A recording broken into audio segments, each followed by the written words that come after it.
안녕하세요. 사연에 빠지다의 DJ 민영입니다. 오늘도 사연 시작하기 전에 구독과 좋아요 버튼 꼭꼭 눌러주시고요. 그럼 오늘의 사연 함께 시작해 볼게요. 안녕하세요. 저는 30대 주부입니다.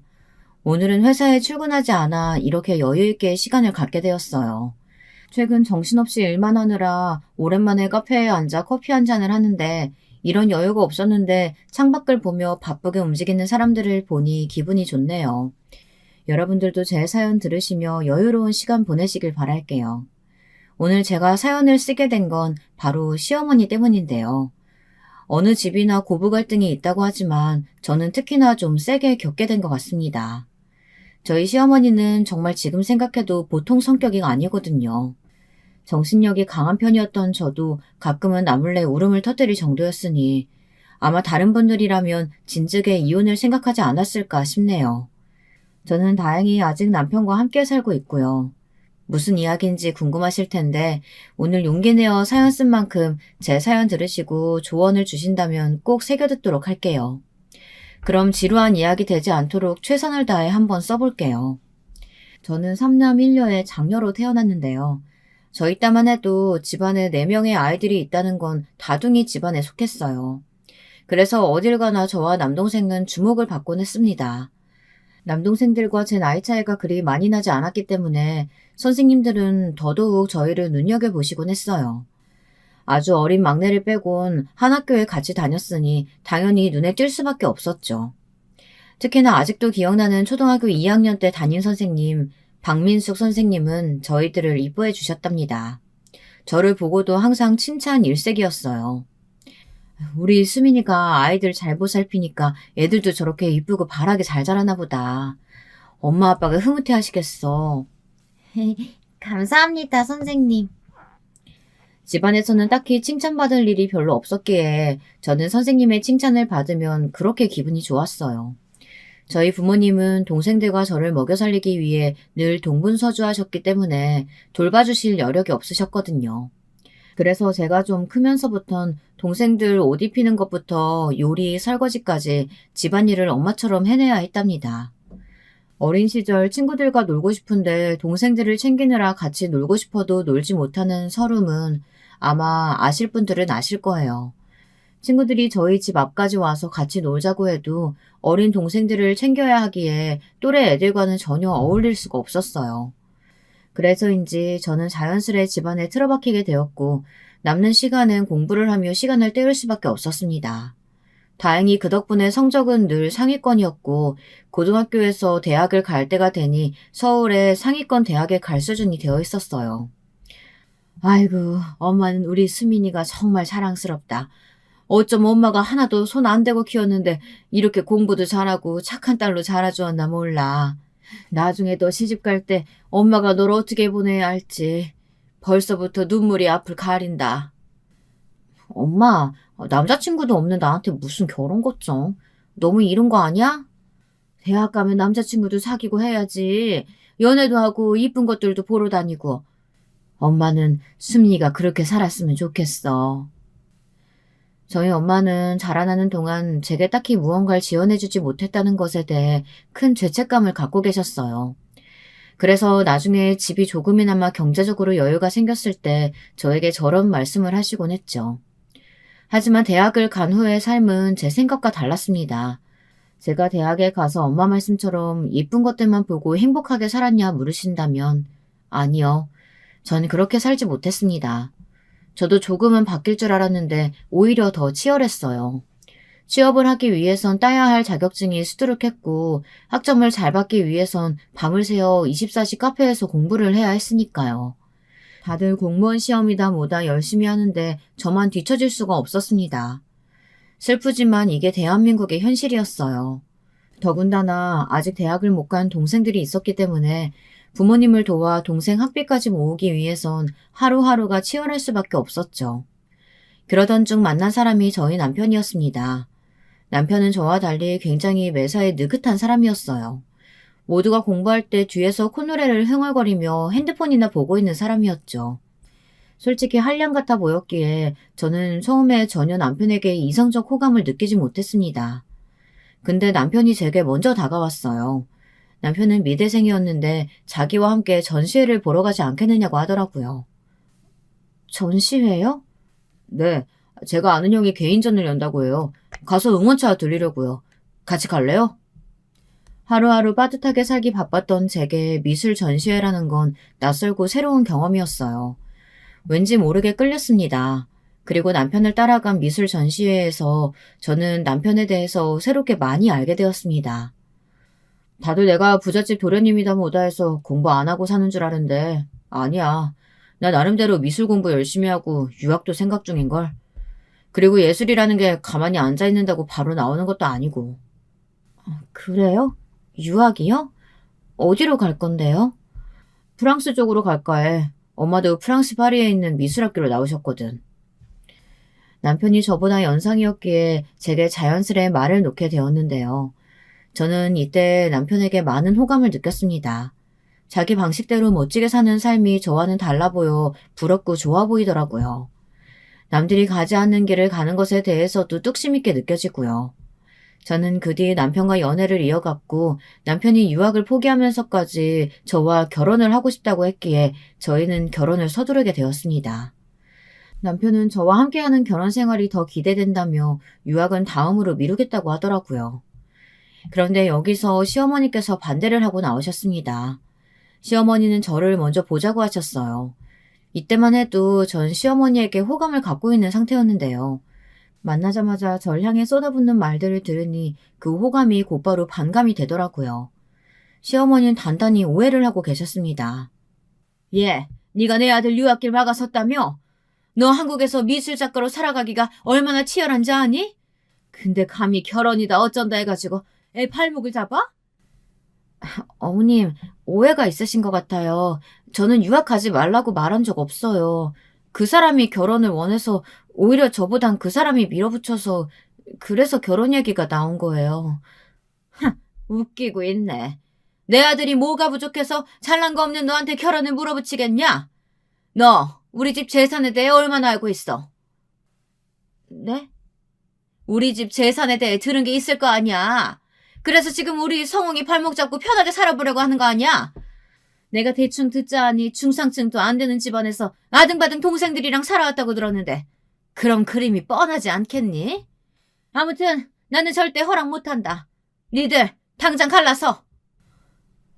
어머님 말씀이 지나치세요. 저는 맹세코 그런 적 없어요. 왜 저를 보고 돈 보고 달라붙는 그런 천박한 사람을 취급하시는 건데요. 시어머니의 말씀 하나하나는 상처가 되어 가슴에 콕 박혔습니다.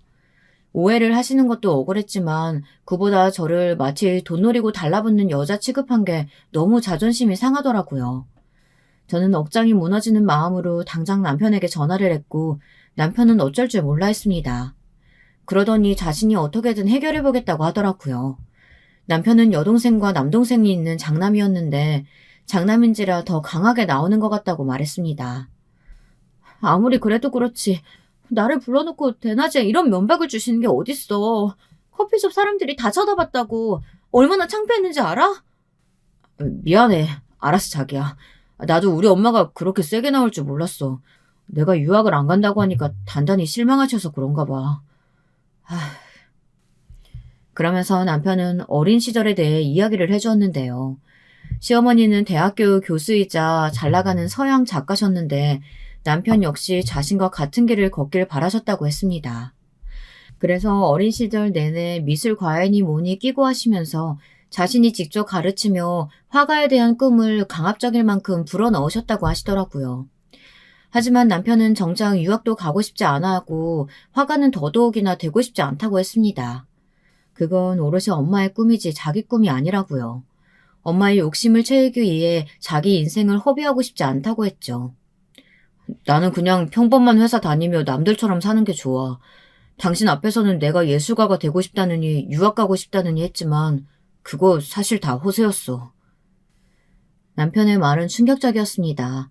그리고 저는 남편의 말을 듣고는 그럼 시어머니에게 그것을 명확히 전달하라고 했지만 남편은 두려워했어요. 끝끝내 말하길 거부하더라고요. 심지어 제게 대신 말해줄 순 없겠느냐고 부탁했습니다. 내가 그걸 어떻게 말해? 그건 당신이 말해야지. 나는 엄마가 무서워. 우리 엄마 어떻게 나올지 뻔하니까. 그럼 말은 내가 할 테니까 자기가 옆에 있어주면 안 될까? 그럼 덜 무서울 것 같은데. 우리 결혼 허락도 그날 받아내고, 응? 꼭 그러자. 남편의 질긴 설득에 결국 저는 남편과 시어머니와 함께 삼자대면을 갖기로 했습니다. 근데 이때 예상치 못한 의외의 인물이 함께 등장했는데요. 바로 저의 시누이였습니다. 시누이는 바쁜 외국 생활 중 이 일로 한국에 왔다고 하더라고요. 부산스럽게 등장한 시누이는 저를 위아래로 쳐다보더니 대놓고 한숨을 푹 쉬었습니다. 아니, 뭔 일인가 했더니 겨우 이 여자 때문에 이사단이 난 거였어? 엄마, 그냥 결혼 허락해줘. 오빠는 나처럼 미술에 대한 욕심이니 이런 거 일체 없어. 엄마 뒤는 내가 이을 테니까 오빤 자기 편한 대로 살게 하라고. 오빠, 솔직히 말해봐. 오빠도 미술에 대한 욕심 없잖아. 오빠가 뭐 예술관이 뭐니 그런 게 하고 싶어? 아니, 나 욕심은 있는데. 순간 전 겨우 이 여자라는 단어를 잘못 들었나 했습니다. 사람 면전에 대고 할 말은 아니지 않나요? 아무리 제가 싫었다고 하더라도요. 하지만 시누이는 잔뜩 바쁜 티를 내며 계속 남편을 비웃고 동시에 저를 헐뜯었습니다. 근데 여기서 웃겼던 건 화를 낼 줄 알았던 남편이 가만히 기가 주고 고개를 수그리고 있더라고요. 나이가 더 많음에도 불구하고 시누이의 길을 남편이 도통 감당해내지 못하는 것 같았습니다. 옆에서 지켜보던 제가 다 화가 나더라고요. 시누이의 말이 끝나자 시어머니는 남편에게 진지하게 유학에 대한 생각을 물으셨어요. 그러자 남편이 겨우 시어머니 눈치를 보며 더듬더듬 말을 꺼냈죠. 엄마, 나는 유학까진 갈 생각 없어요. 근데 미술은 하고 싶어요. 결혼도 하고 싶고요. 결혼 먼저 하고 그리고 생각해보면 안 될까요? 시어머니는 입술을 꼭 깨물더니 푸르르 떨었어요. 그리고 저를 노려보시는데 눈빛 속에는 많은 것들이 담겨 있었죠. 자기 아들이 일이 변한 데에는 제가 원인이라고 생각하시는 것 같은 속생각들이 저절로 읽혔습니다. 화가 잔뜩 나보였던 시어머니는 의외로 더 난리 떨지 않고 차분하게 정리하셨어요. 다만 그 정리라는 것이 저를 기함하게 했습니다. 그래, 네 의사는 알겠다. 나도 너한테 화가 되라고 강요할 생각은 없어. 그래도 우리 집 수준이 있으니 쟤는 안 되겠다. 엄마가 참한 여자 선자리 놓을 테니까 몇 번 만나보고 그리고 결정해. 알았니? 여기서 또 기가 찼네요. 제가 왜 난생 처음 보는 시누이와 시어머니란 사람들에게 이런 대접을 받아야 하는 것일까요? 도대체 제가 전생에 무슨 죄를 지었길래요. 순간 속이 메스꺼워지면서도 토라도 하고 싶은 심령이 되더라고요. 저는 악을 쓰고 싶은 걸 참고 겨우 진정하며 입을 떼려고 했어요. 그런데 여기서 남편이 먼저 선을 그으며 단호한 태도로 나오더군요. 저도 남편이 이렇게까지 저와의 결혼이 절박했는지 처음 알게 되었어요. 엄마, 안 돼요. 나는 수민이 아니면 결혼 안 해요. 내 생각은 확고해요. 엄마 생각이 확고한 것처럼 나도 그렇다고요. 그러니까 우리 둘 중 누군가 포기해야 할 텐데 난 그게 내가 될 생각은 1도 없어요. 난 수민이 때문에 처음으로 살고 싶다 생각했고 행복했어요. 집에선 한 번도 행복한 적 없던 내가 말이에요. 그러니까 허락해 주세요. 허락 안 해주면 전 인연 끊고 집 밖에 나가 살 거예요. 뭐? 너 그거 지금 진심으로 하는 말이야? 정말 우리랑 뭘 끊겠다고? 적잖이 당황하신 시어머니는 말을 더 못 이었어요. 남편의 극단적인 조치 덕분에 시어머니는 한참을 혼자 부르르 떠시었고요. 시누이도 이날 자기 오빠의 이런 모습은 처음 보는지 멍하게 쳐다만 보고 있더라고요. 네, 엄마랑 연 끊을 거라고요. 그러니까 막지 마세요. 저희 둘 결혼. 남편은 그러고서 제 손을 잡고 일어섰습니다. 마치 영화 같은 엔딩이었죠. 이게 정말 엔딩이었다면 얼마나 좋았을까요? 하지만 그러지 않았습니다. 이건 엔딩이 아닌 또 다른 시작이었어요. 나중에 남편에게 왜 그렇게까지 극단적인 말을 했냐 물으니 남편은 지금껏 어린 시절 동안 엄마와 동생 귀에 눌려 사느라 자기 할 말은 하지 못하고 살았다고 해요. 밖에서 보이는 여유로운 모습과 달리 집안에서는 늘 위축되고 초라한 모습이었던 거죠. 그래서 한 번이라도, 단 한 번이라도 자기가 원하는 걸 하고 싶었다고 합니다. 그게 저와의 결혼이었고요. 어찌됐든 남편의 극단적 언행으로 결혼은 성사되었지만 시어머니는 결혼 후 저를 잡아먹지 못해 안달이었습니다. 그날의 상황을 다 지켜보았던 시누이 또한 마찬가지였죠. 마치 둘 다 제가 남편을 조종해서 그런 일을 시킨 것 마냥 저를 보고 있더라고요. 시누이는 틈만 나면 저를 꼬리 100개 달린 불엿이라고 뒷담화를 했고 시어머니는 어떻게든 저를 쫓아낼 궁리를 하셨죠. 하지만 전 이 또한 지나갈 거라고 믿었습니다. 제가 아이를 낳고 남편과 행복하게 사는 모습을 보여준다면요. 남편도 저도 아이를 빨리 가지고 낳길 바랬는데 워낙에 둘 다 아기를 좋아했던지라 기대가 컸습니다. 근데 기대가 크면 실망도 크잖아요. 꾸준히 노력하는데도 임신이 잘 안 되더라고요. 나중에 난임 병원까지 찾아갔는데 병원에서는 저와 남편 둘 다 건강에는 이상이 없으니 지켜보자는 말을 일단 하시더라고요. 초조했지만 어떻게든 초조함을 들키지 않기 위해 노력하는 기분으로 저는 매일 일상을 살았습니다. 남편 역시 마찬가지였고요. 기다린 만큼 예쁜 아기가 생길 거라며 밤마다 지친 저를 위로해 주었어요. 그런데 여기에 불을 지핀 사람이 있었으니 바로 시어머니였습니다. 시어머니는 아까 말씀드린 것처럼 유학파에 미대 교수까지 하고 계시는 분이었잖아요. 게다가 시아버지가 일찍 돌아가셨지만 부유한 친정 덕에 한 번도 궁핍하게 살아보신 적이 없는 분이었습니다. 늘 집안엔 가정부가 상주해 계셨고 손에 물 한 방울 안 묻히고 살아오신 그런 분이었죠. 교양이니 뭐니 이런 걸 가장 중요하게 생각했고요. 그런데 제가 아이를 못 낳고 있자 이런 말씀을 하시더라고요. 갑자기 어느 날 저를 시댁으로 부르셨습니다. 거기엔 얄미운 시누이도 함께 있었죠. 두 사람은 제가 들어오자마자 차갑게 표정을 굳히더니 의미심장한 눈짓을 주고받았어요. 너 요즘 애 안 생긴다며? 우리 아들한테 들었다. 내가 이럴 줄 알았다. 그래서 애초부터 너를 들이지 말아야 한다고 생각했던 건데. 곰곰이 생각해봤는데 너 애고 뭐고 그 전에 나한테 교양 수업이나 받아라. 어차피 안 생길래 욕심 부리지 말고 그 시간에 책을 읽든지 뭐든 하란 말이야. 교양 수업이요? 어머님한테요? 맞아, 새언니. 엄마 말 들어요. 저번에 보니까 미술사에 대해선 하나도 모르더라고요. 언니, 우리 집안은 다른 집안과 격이 달라요. 언니가 드라마에서나 보는 그런 유치한 재벌집이 아니고요. 우리 아빠도 돌아가시기 전까지 학자셨고 엄마도 나도 유학파라고요. 이 집에선 큰오빠 빼고 다 유학 갔다 온 사람들인데 언니도 뭐라도 해야 되지 않겠어요? 격이 다른 사람 맞아줬으면 언니도 수준을 맞추려고 노력은 하셔야죠.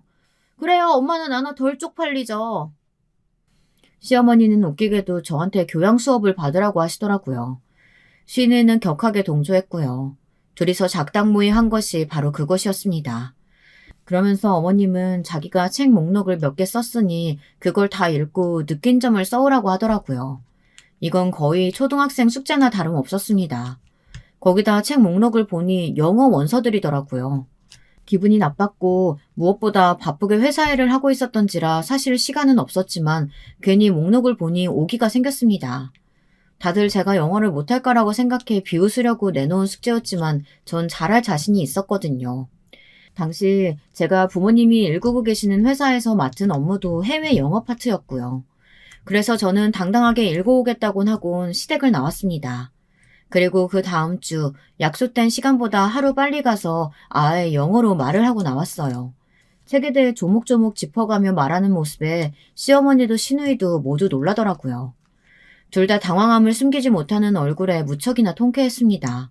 업무가 바빠 어쩔 수 없이 지하철에서 시간을 쪼개 읽어야 하는 책이긴 했지만 그럼에도 그 피로가 싹 풀리는 기분이었달까요. 그런데 시누이는 갑자기 발작하듯 외치더라고요. 새언니, 어디서 인터넷에서 긁어온 걸 말하시는 거예요? 영어도 못하는 주제 어떻게 그걸 다 외우셨대요? 노력 많이 하셨겠어요? 노력은 제가 칭찬해 드릴게요. 근데 발음도 후지고 외운 거 다 티나거든요? 그러게나 말이다. 내가 숙제를 내줬으면 똑바로 할 생각을 해야지. 어디 잔머리를 굴리고 앉아있어? 저는 더 이상 이 유치한 장난질에 놀아나고 싶지 않았습니다. 그래서 말씀드렸죠. 제가 직접 읽고 요약한 것이고 알아보기 쉽게 책에 직접 형광펜을 그었으니 그은 부분을 보시면 알 거라고요. 남편에게 책을 달라 말하니 남편이 엉겁결에 책을 한 장씩 펼쳐 보여주었어요. 시어머니와 시누인 가만히 보더니 아무 말 하지 못했고요. 이로써 제 승리였죠. 자기들처럼 유학파가 아니란 이유로 사람을 교양 없다고 무시하고 비하하는 시댁 식구들에게 한 방 먹인 셈이었으니 기분이 정말 좋았습니다. 하지만 시어머니는 이것이 더 괘씸했나 봅니다. 그 다음은 저의 임신을 공격하더라고요. 여기에 저는 큰 상처를 입게 되었고요. 시어머니는 자기 아들 씨면 임신이 안 될 리가 없는데 너 때문에 임신이 안 되는 게 아니냐면서 불을 붙였습니다. 임신 안 되는 며느린 필요 없어. 내가 누차 말했지만 나는 우리 장남 씨가 꼭 필요하다고. 우리 아들 닮은 애로 대를 이어야 되는데 이게 대체 뭔 사달이냐? 엄마, 난임병원에서 문제 없다고 했어요. 오히려 스트레스 받으면 이 사람이 더 힘들어질 거라고요. 그만하세요. 너는 요즘 왜 이렇게 나한테 대들고 있니? 며느리 감싸주겠다고 너 키워준 엄마한테 따박따박 대들고 있는 거야? 예, 너는 입이 있으면 말을 좀 해봐라. 네가 말을 해야지 왜 자꾸 우리 아들한테 돌려? 남편은 그런 게 아니라며 말리려 했지만 저는 이미 마음이 무척 상한 뒤였습니다. 아무래도 요즘 친정엄마께서 임신 잘 되는 보약까지 챙겨주실 정도로 걱정을 하고 계셨고 저 역시 신경이 날카롭게 곤두서 있었거든요. 최대한 담담히 대답하고 나오긴 했지만 집으로 돌아오는 길 너무 눈물이 나더라고요. 비죽비죽 흐르는데 눈물을 닦아낼 새도 없이 집으로 돌아오고 말았어요. 도착하자마자 남편은 급한 회사일이 있어 나갔고 저 혼자 덩그러니 남겨져 있는데 스스로의 처지가 좀 처량하다고 느껴지더라고요. 저는 슬픈 기분을 잊기 위해 그냥 깡소주를 마시고는 잠에 들었습니다. 잠결인지 엄마와 남동생의 목소리가 왁자지껄하게 들리는데 그 소리가 참 듣기 좋았어요. 시어머니로부터 받은 상처가 커서 그런지 더 그립고 그립더라고요. 그리고 그렇게 눈을 뜨고 훌훌 자리에서 털고 일어난 지 일주일 만에 기적이 생기고 말았습니다. 제게 아이가 생긴 것이에요. 친정 가족들 꿈을 꾼 게 이상하리만치 기억에 남았는데 마치 이 모든 게 하늘에서 내려준 예정된 축복 같았어요. 저는 먼저 부모님께 전화드려 말씀을 드렸죠. 주말이었지만 부모님은 한 걸음에 달려와 축복해 주셨습니다. 아이고, 우리 딸한테 아이가 생기다니 너무 기쁘네. 네가 그렇게 걱정했는데 너무 다행이야. 나도 얼른 우리 손주 보고 싶다. 얼마나 예쁠꼬. 그래도 딸, 임신 초기에는 조산 가능성도 있으니까 몸 조심해야 된다. 알겠어요, 엄마, 아빠. 너무 감사해요. 나 우리 가족 꿈 꾼 게 뭔가 예사롭지 않다 했는데 진짜 이렇게 임신이 될 줄은 몰랐어요. 저희 부모님은 둘 다 기독교인이셨기에 기도를 드리고 다 같이 저녁 식사를 함께 했습니다. 오랜만에 남동생들까지 모인 화기애애한 자리였어요. 그런데 그날 시어머니로부터 전화가 온 겁니다. 시어머니는 다짜고짜 저희 집에 오시겠다고 하더군요. 제가 지금 친정 부모님이 자리에 계시다고 하니 그런 못마땅한 기색으로 내일 오겠다고 하더군요. 다음날 오신 시어머니는 저를 보자마자 잔소리부터 늘어놓았습니다. 축하 인사는 쏙 빠진 채 어떻게 태교를 해야 하는지, 똑똑한 아이를 낳으려면 어떻게 준비해야 하는지, 자기가 남편을 임신했을 때 했던 온갖 미신 같은 방법들을 알려주더라고요. 솔직히 저는 들으면서 한기로 흘렸습니다. 물론 태교는 저도 힘쓸 거지만 시어머니가 알려주신 방법은 거의 미신에 가까웠거든요. 네가 그리 똑똑지 못한 애니까 애만큼은 잘 키워야 되지 않겠어? 내가 일단 알려준 방법대로 다 해보고 이 부적도 붙이고 자라. 용한 무당한테 가서 아주 큰 돈 주고 받아온 거니까 꼭 팬티 안에 넣어놓고 자야 된다. 알았냐? 미대 교수직이나 되시는 분이 왜 이렇게 무당과 무속에 집착하시는지 모를 일이었습니다. 본인만 믿으면 될 것을 저에게까지 강요하시며 언제는 저에게 제 팬티의 안을 확인해야겠다고 하더라고요. 어머님, 당황스러워요. 그게 무슨 말씀이세요? 네가 내 말을 제대로 따르고 있는지 아닌지 봐야 알지. 난 우리 손주도 예술시켜서 아주 고고한 사람 되게 만들 거야. 네 남편이 아쉽게 이 길을 포기하긴 했지만 그 미련한 놈은 어쩔 수 없다 치고 손주라도 잘 만들어 봐야지. 어머님, 또 그 얘기예요? 남편이 회사 다닌다고 해서 미련한 사람이 되는 건 아니잖아요. 저희 둘 다 잘 살고 있는데 왜 그런 말씀을 하세요? 심지어 시어머니는 남편까지 못 믿어 했습니다. 자기 아들마저도요. 저 때문에 이 모든 게 어그러졌다고 생각하시는 건 덤이었고요. 최선을 다해 키운 아들이 자기처럼 대학 교수가 되지 못하고 유학도 가지 않았으니 실망하실 수 있는 건 이해하지만 그렇다고 멀쩡히 괜찮은 회사 다니는 남편이나 저를 폄하하는 건 도무지 이해가 안 되었습니다. 그러면서 제 팬티 검사를 하겠다고 하루에 10번은 전화를 해댔습니다.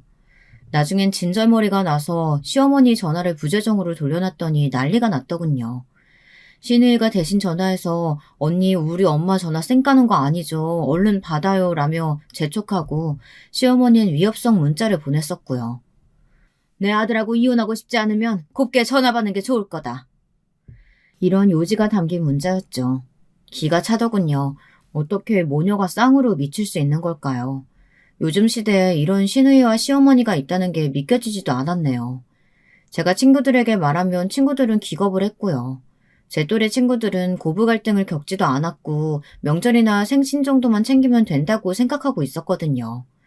저처럼 이렇게 지나치게 간섭받고 명령받고 막말 듣는 사람은 없었습니다. 그러던 어느 날 또 청천벽력 같은 일이 터졌어요. 출산을 하고 얼마 지나지 않아 남편의 남동생인 도련님이 귀국하시는 날이라며 귀국 파티 준비를 해야 한다고 하시더라고요. 저는 당시 친정엄마가 와서 도와주시고 계시긴 했지만 아직 어린 아이를 데리고 가는 건 조금 무리일 것 같았습니다. 거기다 제가 당시 몸도 안 좋았거든요. 그런데 시어머니는 일을 두고 역성을 내더라고요. 당장 오지 않으면 저희 집에 쫓아올 기세로 말씀하시는데 스트레스가 확 몰려왔습니다. 옆에 있던 친정엄마가 괜찮냐며 걱정을 하시는데 엄마에게 솔직하게 말씀드리기가 어려웠어요. 괜히 엄마까지 신경 쓰실까 봐요. 그래서 어쩔 수 없이 아픈 몸을 하고 귀국 파티에 참석을 했습니다. 아이고 왜 이렇게 늦었냐? 너 때문에 내가 지금 출장 요리사까지 불러하고 있었잖아. 돈이 얼만지 알기나 해? 네가 들어오면 집안일은 한결 편해질 줄 알았더니 며느리란 게 매일같이 애 돌본다고 집에 처박혀 있으니 너 내가 아들 낳아서 봐준 줄 알아. 알겠니? 예전 같았으면 이미 이혼시키고도 남았어. 시어머니는 오자마자 잔소리를 퍼부었고 저는 못 들은 척 쑥 지나가 부엌으로 향했습니다. 부엌 개수대엔 설거지 더미가 쌓여있더라고요. 시누이도 그 누구도 손을 대지 않은 게 분명했죠. 다들 저를 기다리고 있었던 거예요. 이때 남편이 눈치껏 와서 설거지를 도와주더라고요. 남편은 내내 미안해했습니다. 성질머리 들어온 자기 엄마 때문에 이런 일까지 제가 하고 있다면서요. 저는 남편의 말에 대답할 정신도 없었습니다. 그냥 얼른 끝내고 집에 가서 쉴 생각으로 일을 하고 있었어요. 근데 이날 또 한 번의 사단이 터진 겁니다. 시어머니께서 주신 부적 기억하시나요? 똑똑한 아이 낳으라며 주신 부적이요. 저는 그 부적을 지갑 안쪽에 보관하다가 그 뒤로는 어디로 뒀는지 잊어먹고 지내고 있었는데요. 시어머니가 제 가방을 몰래 보시다 그 부적을 발견하신 겁니다. 근데 부적의 형태가 조금 찢겨져 있었나 봐요. 이게 뭐야? 아니, 이거 내가 준 부적, 이거 왜 이러냐? 다들 와봐라, 어? 아니, 너 팬티 속에 안 넣고 다녔니? 부적이 왜 이 모양이 됐냔 말이야. 너 솔직하게 말해. 난 쓰러져 죽는 걸 보고 싶지 않으면 당장 솔직하게 말하라고. 엄마 왜 그래요? 무슨 부적을 팬티 속에. 그건 너무하잖아요. 그리고 아이도 낳았으니 가방 안에 둬서 그렇게 된 거겠죠. 오버하지 말고 그만하세요. 오랜만에 동생도 왔는데. 넌 닥치고 있어. 네가 말해봐봐. 어떻게 된 일이냐 이게? 내가 말했잖아. 똑똑지 못하고 천한 네가 애라도 잘 낳아야 이 집안에 기여하는 일이라고. 네 친정집안 식구들 상견례장에서 변변치 못한 옷차림 보고도 내가 결혼 엎을까 하다 참았는데 너는 진짜 내 호의를 개떡으로 알아듣는 모양이구나. 여기서 전 더는 참을 수가 없었습니다. 자기들처럼 유학파 아니란 이유로 교양이 없네 뭐네 하던 시댁 식구들이 이제는 제 친정 식구들까지 건들다니요. 여기서 참을 수 있는 사람이 몇이나 될까요? 참고로 그날도 저는 시댁일이라며 아이까지 내버려두고 뛰어온 상황이었어요. 저희 친정엄마께서 저를 대신해 아이를 봐주고 계셨고요. 제가 아들을 낳았다는 이유로 용돈도 좀 주시더니 그 이후부터는 아이도 출산했겠다 굳은 일들을 시키려 드는 걸 보니 알겠더라고요. 시어머니는 저를 며느리가 아니라 종으로 보고 있다는 거였습니다. 저는 머리끝까지 화가 올라 말을 내뱉었어요. 어머님, 그게 무슨 말씀이세요? 도대체 왜 저희 애꿎은 친정 식구들 건드시는 건데요? 도대체 그게 무슨 막말이냐고요? 제가 뭘 그렇게 잘못했나요? 왜 아무 이유 없이 당하고 있어야 하냐고요? 앞으로 저희 엄마 아버지 욕하지 마세요. 어머님보다 더 성실히 살고 계시는 분들이니까요. 웃기고 있네. 말은 아주 번지르르하게 하네. 니네 엄마 아빠 어디 청소부라도 하고 있는 거 아니었냐?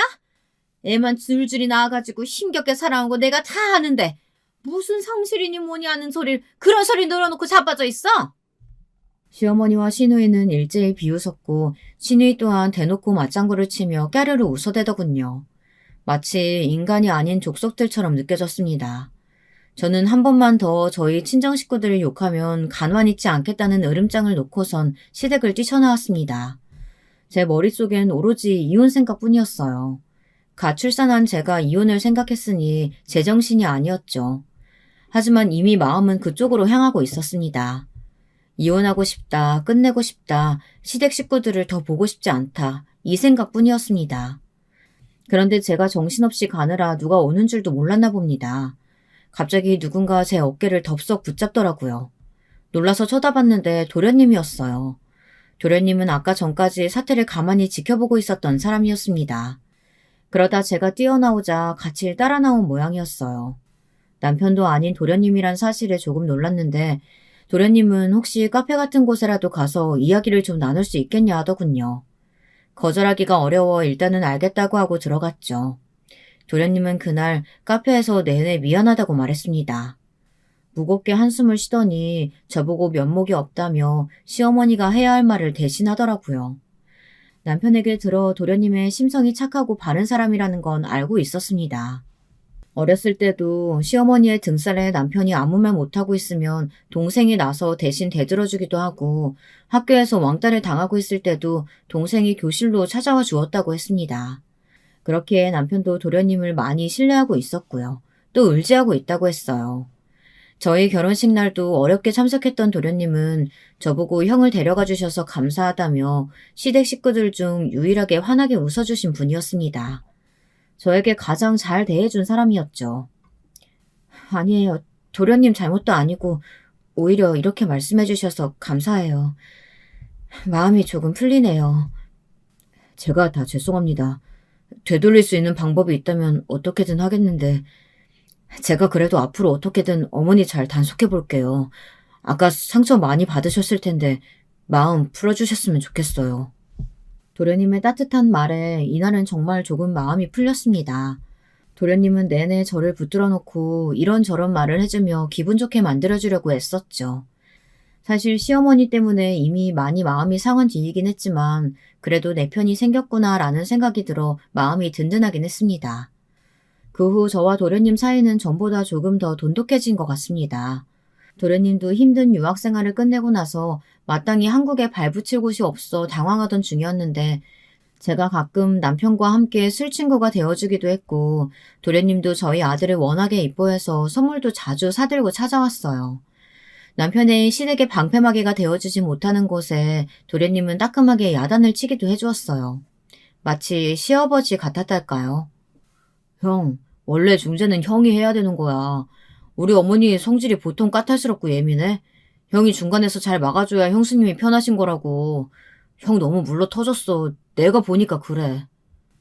알겠다. 나도 노력해볼게. 그래, 형이 잘해줘야 형수님이 편하시지. 이런 도련님의 기가 막힌 대처에 남편도 또 한 번 마음을 굳게 먹은 것 같았습니다.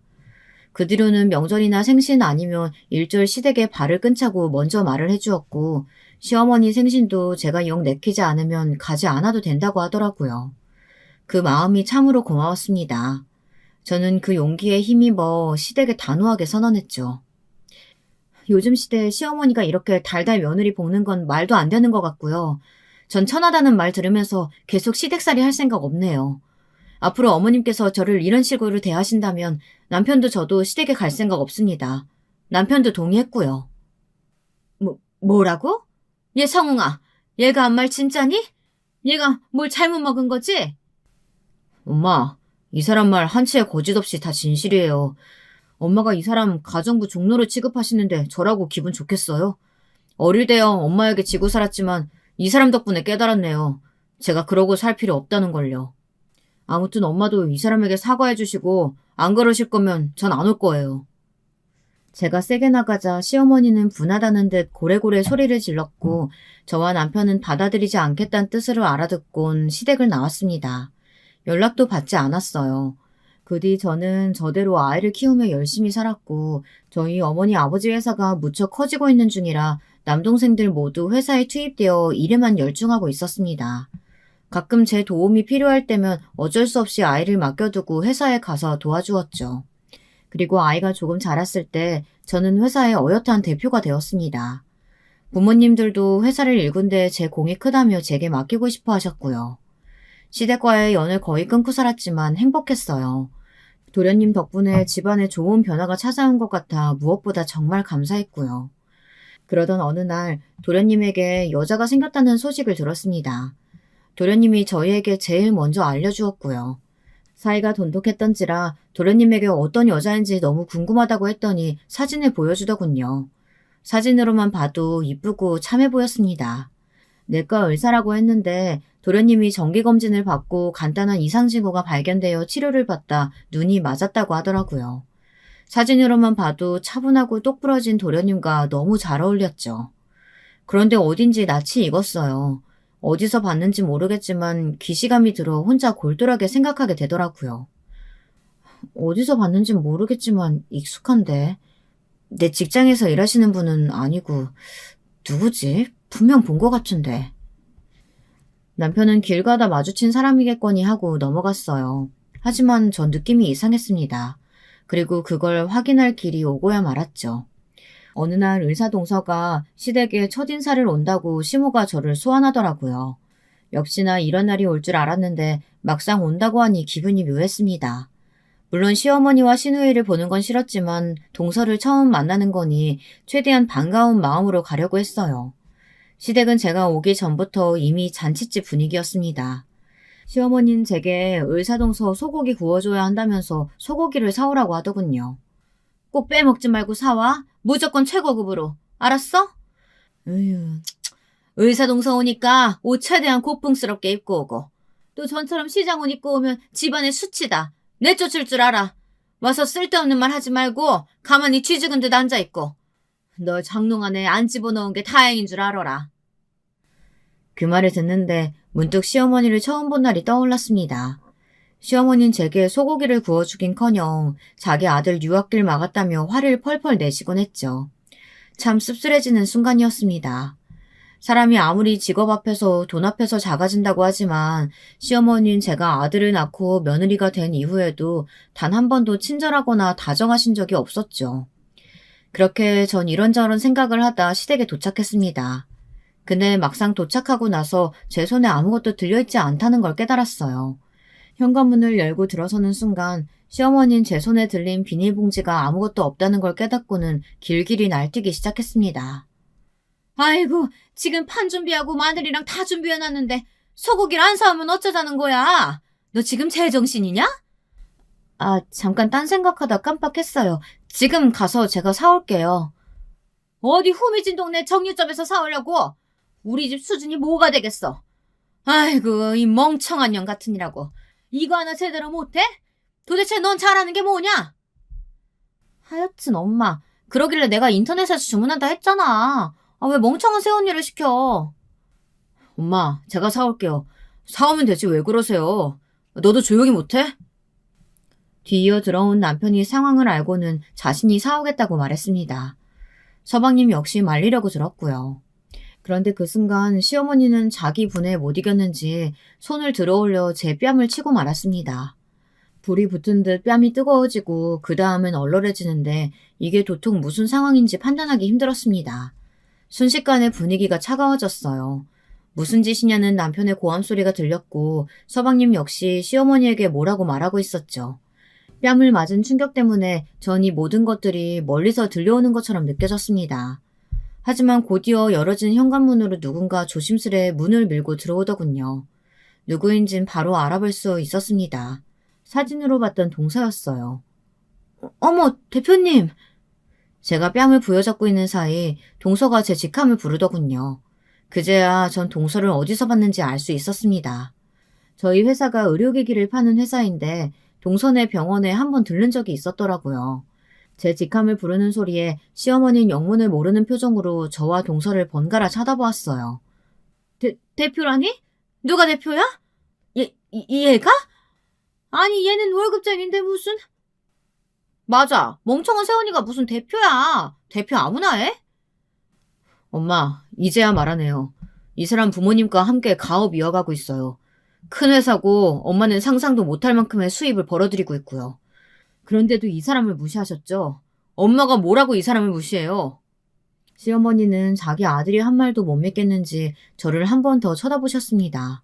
저는 말을 못 잇는 시모를 보며 말을 이어갔습니다. 이제야 기억나네요, 동서. 만나서 반가워요. 근데 지금 상황이 좀 그래서요. 어머니랑 말 좀 할게요. 어머님, 제가 대표라고 하니 많이 놀라셨나 봐요. 대표라 하든 월급쟁이라 하든 달라질 건 없는 것 같아 말씀 안 드렸는데 이럴 줄 알았으면 진즉 말씀드릴 걸 그랬네요. 제가 진실을 말했음에도 불구하고 시어머니와 시누이는 계속해서 서로를 쳐다보며 못 믿겠다고 하더군요. 그의 남편이 그럼 인터넷에서 제 회사 이름을 검색해보라고 하더군요. 남편의 말에 시어머니는 핸드폰을 들고 와 정말 제 회사 이름을 검색했습니다. 그리고 인터넷에 있는 뉴스를 발견했죠. 그것도 제 인터뷰가 담긴 뉴스를요. 시어머니의 눈이 경악으로 커졌습니다. 제가 어떤 신문사와 인터뷰한 내용이 담겨있는 기사를 천천히 읽으시더니 이 모든 것이 사실이라는 걸 알게 되었는지 시어머니는 무릎을 털썩 꿇리더라고요. 너무도 자연스럽게 말입니다. 시누이 역시 뉴스 기사를 읽더니 말을 잇지 못하고 눈물만 줄줄 흘리더군요. 저는 그 두 사람을 보며 악마의 눈물이 저런 것이겠거니 생각했습니다. 저기 아가야, 내가 오해한 것 같구나. 오해할 거 없어요. 풀 것도 없고요. 저는 말씀드린 대로 다시 시댁과 연 이어갈 생각 없고 어머님과도 영원히 안 볼 생각이에요. 어머님 손주도 앞으로 보실 일 없을 거예요. 아가씨도 마찬가지고요. 시어머니와 시누이는 제가 나갈 때까지 멍하게 저를 쳐다만 보고 있었습니다. 동서는 나중에 저에게 전화해 무슨 일이냐며 조심스럽게 묻더라고요. 저는 시댁에서 겪었던 일을 동서에게 소상히 말해주었어요. 서방님은 좋은 분이나 시댁은 이런 곳이니 동서도 알고 있어야 할 것 같아서요. 후에 시어머니와 시누이는 싹싹 빌러 저를 찾아왔습니다. 남편에게 들어 저희 회사 주소까지 알아 찾아왔더라고요. 하지만 이미 모든 이야기를 들은 친정 부모님은 냉정하셨죠. 여기 사돈 오실 곳은 아닌 것 같은데요. 나가세요. 제가 잘못한 게 많아서 찾아왔어요. 지은 죄가 많아서 우리 며느리에게 꼭 사과하고 싶어서요. 저는 그저 우리 며느리가 저 용서해줬으면 좋겠다 싶은데 얘 마음이 도통 안 풀려서 저도 마음이 안 좋네요. 그럼 진즉 잘하셨어야죠. 지금 와서 이러면 뭐합니까? 저희 딸은 지금 이혼까지 생각하고 있습니다. 그러니 나가세요. 이제 아무 사이도 아닌데 왜 여기 와서 영업방해를 해요? 경비원님, 이분 모시고 나가주세요. 저희 엄마는 이미 화가 많이 나셔서 경비원을 불렀습니다. 경비원이 시어머니를 내쫓으려고 했지만 시어머니는 교양이고 뭐고 잊어버리셨는지 끝까지 건물 앞을 버티고 계셨습니다. 왜 그토록 버틴겼는지 나중에 이유를 알고 보니 시어머니께서 시누이와 한창 사치 쇼핑이며 여행 다니느라 돈을 많이 탕진하셨더라고요. 그래서 을사동서가 들어온다고 했을 때 한몫 챙길 수 있겠다 싶어 기뻐했던 것이었고요. 그 사실까지 미처 몰랐던 서방님은 큰 충격을 받아 동서와 결혼은 진행하되 시댁과는 연을 끊겠다고 하셨습니다. 시어머니는 동시에 두 자식을 잃게 생겼으니 난리가 나셨고요. 서방님이 자취하는 집 앞까지 찾아가서 울며 불며 엄동사는에 빌고 난리가 났답니다. 근데 동서가 굉장히 단호했나 봐요. 동서는 제게 시어머니에 관련된 이야기를 듣고는 시댁과 연 끊은 게 아니면 결혼하고 싶지 않다고 못을 박았다나 봐요. 서방님도 이미 시댁에 질릴 만큼 질린지라 동서 의견에 따르겠다고 했고요. 저도 이 사건으로 깨달은 게 많았던지라 남편에게 앞으로 우린 우리대로 살면서 한 가지 약속을 하자고 했습니다. 여보, 나는 앞으로 당신과 우리 아들 키우면서 절대 시어머니나 시누이에겐 연락하지 않을 거야. 돈 없다고 머리에 든 거 없다고 무시하는 사람들과는 다시는 섞이고 싶지 않아. 당신이 그거 약속해주지 않으면 난 당신과 갈라서는 게 나아. 그러자 남편은 약속해주겠다며 저와 합의했습니다.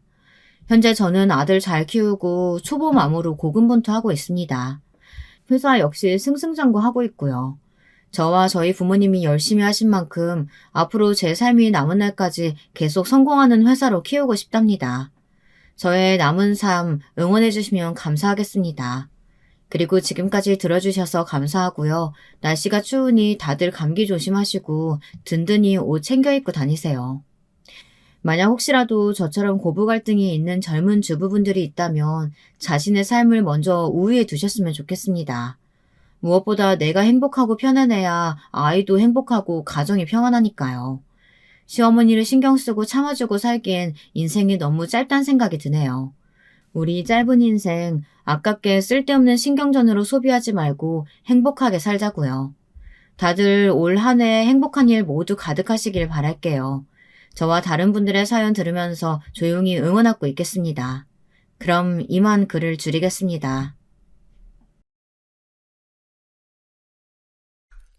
여러분, 두 번째 사연 시작하기 전에 좋아요, 구독 꼭 눌러주실 거죠? 그럼 두 번째 사연 바로 시작합니다. 40대 여성 사연자분께서 보내주신 이야기예요. 결혼 후에 겪으신 일을 적어주셨는데요. 영원한 비밀은 없다는 표현이 떠오르는 이번 사연. 지금 저랑 만나보실까요? 안녕하세요. 저는 제 이야기를 사연으로 써보고 싶어서 사연에 빠지다를 자주 기웃거렸던 사람이랍니다. 그러다가 어느 날은 하도 잠이 안 와서 새벽에 사연에 빠지다에 올라온 사연들을 연속 재생시켜놓고서 라디오 삼아 잠자리에서 다 들어봤어요. 이미 다 시청해본 영상들이었음에도 그렇게 틀어놓으니까 다시 느낌이 색다르더라고요. 그러면서 문득 저는 그런 생각이 들었습니다. 세상에는 참 이상한 사람들 많고 심보를 못되게 먹는 사람들은 대체로 그 결이라는 것이 비슷하다는 생각이 들었어요. 어떤 사연을 접하면서는 제 시댁 식구들이 자연스레 떠오르더라고요. 저뿐만 아니라 아마도 많은 기혼자분들이 살면서 한 번쯤은 하셨을 생각일 텐데요. 만일 내가 이 결혼을 하지 않았다면 인생을 얼마나 더 다르게 살 수 있었을까, 이런 의문을 저는 몇 차례 품었었네요. 결혼에 대해서 후회가 드는 점들이 많았다는 이야기겠지요. 저는 40대 유부녀입니다. 한때 사회문화적으로 많이 유행하듯 들렸던 표현인데 혹시 딩크 부부라는 거 들어보셨을까요? 아이 없이 부부끼리만 살아가기로 합의한 경우를 뜻하는 건데요. 한때는 이게 독특한 형태처럼 받아들여졌지만 이제는 아예 하나의 모습으로 자리를 잡은 듯 싶습니다. 20대의 어리고 젊은 나이에 결혼해서는 결혼 생활 10년 이상이 지나도록 아이가 없는 부부가 꽤 된다니 말이죠. 저는 일찍이 이 딩크라는 것에 관심이 많았어요.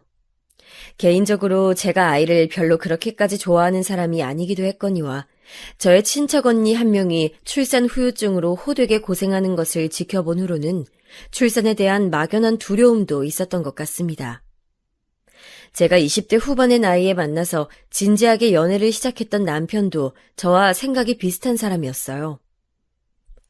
나랑 친하다고 말했던 대학 선배 형 있지? 결혼한 사람도 나랑 원래 안면이 있던 누나고. 그런데 그 형 부부가 작년에 아기 낳았거든? 아, 오빠가 저번에 나한테 사진도 보여줬었잖아. 딸이라고 아기 사진 나한테 보여줬던 게 그 집이었어?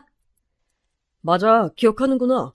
원래 그 형이 풍족하진 않아도 어렵지 않게 살던 집이었는데 애 태어나고 나서 아주 형편이 힘들어졌대. 처음엔 쉬쉬해서 몰랐는데 애가 선천적으로 어디 기관이 아프다나 뭐라나. 그래서 치료비 미친 듯이 깨졌다더라. 출산하고 나서 그 누나는 우울증으로 가뜩이나 고생하고 있는 와중에 애까지 아파버리니까는 그 형이 아주 죽을 맛이래. 자기 자식이니까 어쨌든 애는 예쁜데 솔직히 다시 시간을 되돌린다면 애를 안 낳을 거라고 하더라. 결혼하고 나서 충분히 신혼생활 즐기다가 애를 가진 거였는데도 후회가 된대. 돈을 더 모으고 상황이 안정적으로 된 다음에 애를 가졌어야 했다고. 세상에, 그 집이 그런 사정이 있었구나. 아, 그런데 그 형이란 분하고 오빠가 1살 차이 아니었어? 남자치고는 그 형분이 일찍 결혼을 했었나 보네? 뭐 그런 셈이지. 요즘에 남자 나이 26살에 결혼하면 이르다고 하니까. 아, 그런데 그 누나 쪽이 연상이라 여자 나이가 28살이었으니 그때는 결혼하기에 시기는 적당하다고 생각했었나 봐. 오빠, 우리는 결혼하더라도 아이 갖는 것만큼은 정말 신중하게 생각하고 의논하기로 하자. 내가 아이 낳는 것에 별로 마음이 안 열려 있다는 건 이제 오빠도 충분히 알고 있을 거라고 생각하고 있어. 그럼 당연하지. 나도 네 의견에 전적으로 동의해. 주변 여러 케이스를 보거나 우리 양가 집안 경제적 수준이라든지 우리 소득을 냉정하게 따졌을 때 섣불리 아이를 갖는다는 건 어쩌면 모두에게 불행이 될 수도 있을 것 같거든. 대략 이런 식으로 저와 남편의 생각이 흘러갔었습니다. 그래서 저는 남편하고 결혼하면서 설마하니 이세 문제 가지고 트러블이 일어날 거라고는 생각지 못했었어요. 참고로 시댁이랑 친정이랑 경제적 수준은 비슷비슷했고요. 저는 나이 차이가 많이 나는 친언니가 한 명 있는데 나이도 많이 차이가 날 뿐더러 친언니가 대학을 입학함과 동시에 집에서 나가 혼자 자취를 하며 살았고 취업하며 결혼을 할 동안에도 그랬었기 때문에 저는 친언니와 애틋하게 친한 자매의 정이 없었답니다. 저는 스스로 제가 외동딸이라고 생각이 자주 들었었고 실제로 제 친구들 중에서는 저를 외동으로 알고 있는 친구들도 꽤 있었을 정도였죠. 반면에 남편에게는 여동생이 한 명 있는데 남매가 고작 1살 차이였습니다. 연년생인 거죠. 그래서 그런지 둘이서 어렸을 때는 엄청나게 치고받고 싸웠으며 사춘기 시절에는 냉전을 겪었다가 둘 다 성인이 되고 나서부터는 사이가 그냥 무난해졌다고 했습니다. 저랑 남편이 결혼했을 때 이 시누이에게도 결혼할 상대가 있었어요. 저희 결혼식이 끝나는 대로 시누이의 결혼 문제가 진행될 거라고 들었습니다. 언니, 결혼 축하드려요. 이로써 저희가 한 가족이 된 셈이네요. 축하해줘서 고마워요. 나 주려고 어제 작은 꽃다발 사왔다면서요. 엇갈려서 어제 직접 받진 못했지만 꽃이 너무 예쁘더라고요. 네, 전 아무래도 아량이 넓은 사람이니까요. 비록 새언니가 돈이 많은 사람도 아니고 인물이 빼어난 사람도 아니지만 특출난 재능 하나 없다고 해서 그걸로 저는 사람 차별하지 않거든요. 별로 시집살이 시킬 생각도 없고요. 네? 저랑 잘 지내고 싶다는 뜻으로 받아들일게요. 그러실 것까진 없고요.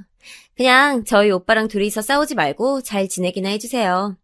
저희 오빠 성격이 원체 희한한 걸 동생인 전 알고 있거든요. 그러니까 세연이가 앞으로 인내심 가지고 부디 잘 이겨내시길 바랄게요. 신우이야말로 성격이 참 희한한 것 같았습니다. 자기 오빠를 흉볼 게 아니라 자기 자신부터 스스로 점검해야 할 것 같았지요. 이제 결혼한 자기 새언니한테 저런 식으로 비꼬듯이 말하는 사람이 세상 천지 어디에 있답니까? 하지만 당시에 저는 시누이도 머지않아 결혼을 할 참이었으니 여러모로 심란하고 예민한 시기라고 생각을 했어요. 그리고 저랑 나이가 동갑이었지만 제가 손윗사람이라 저를 새언니라고 부른다는 게 시누이로서는 기분이 별로일 수도 있겠다는 짐작도 들었었고요. 사실 시누이가 결혼 전에 저한테 서로 그냥 야, 너 하면서 말을 놓자고 제안을 딱 한 번 한 적이 있었는데 제가 거절했었습니다. 그렇게 동갑 호칭으로 가기에는 아직 시누이와 너무 어색하고 친하지 않았던 데다가 괜히 성질 있으신 시어머니에게 책 잡힐 거리를 제공하는 것은 사양이었기 때문이죠. 그래서 그냥 서로에게 좋은 새가족이 되어주고 호칭도 딱 알맞은 것으로 부르자고 했을 뿐인데 그게 그렇게나 시누이의 심기를 건드렸던 것일까요? 저한테 말을 할 때면 비꼬듯이 하는 화법을 사용하더라고요. 마치 제 결혼이 탐탁지 않은 것처럼 말입니다. 어쨌거나 결혼을 시누이랑 하는 것도 아니었고 저는 남편이랑 둘이서만 잘 살면 된다고 여겼었어요. 결혼 전에 몇 번이고 상의했던 이세 계획도 잘 지키면서 말이죠. 결혼하고 얼마 안 되었을 때 남편이 저한테 먼저 이런 얘기를 꺼내기도 했었어요. 자기야, 우리는 나중에 아이를 낳더라도 한 명만 낳는 게 어때?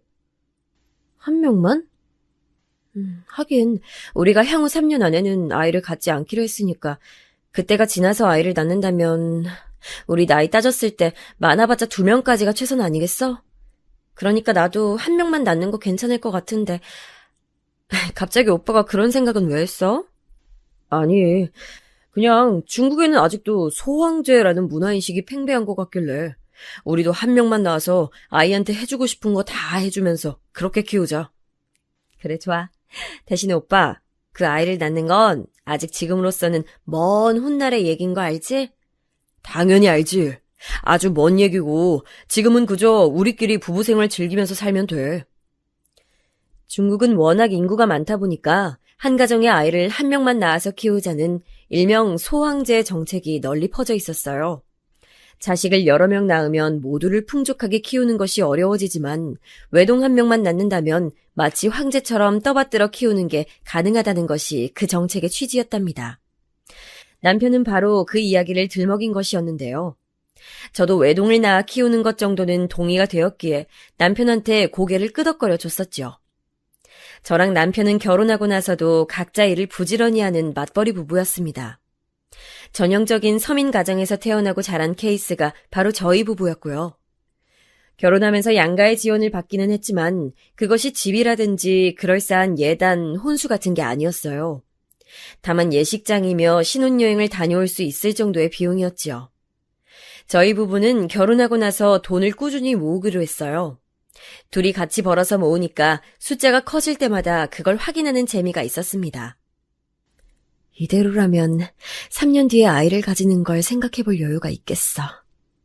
아직은 경제적으로도 여유롭지 못하고 나 자신도 아이를 낳아 키운다는 것에 아무런 확신이 없지만 시간이 해결해 주겠지? 저는 그런 생각을 하며 결혼 생활을 해나갔고 중간중간에 시부모님 때문에 스트레스를 받는 사건들이 있었지만 그 정도는 해프닝 정도로 여기고 넘어갈 수 있는 시집살이라고 느꼈어요. 결혼한 지 1년도 안 되었을 때였으니 아직은 한 가족이 되어가는 진통을 겪는 과정에 있다고 생각했습니다.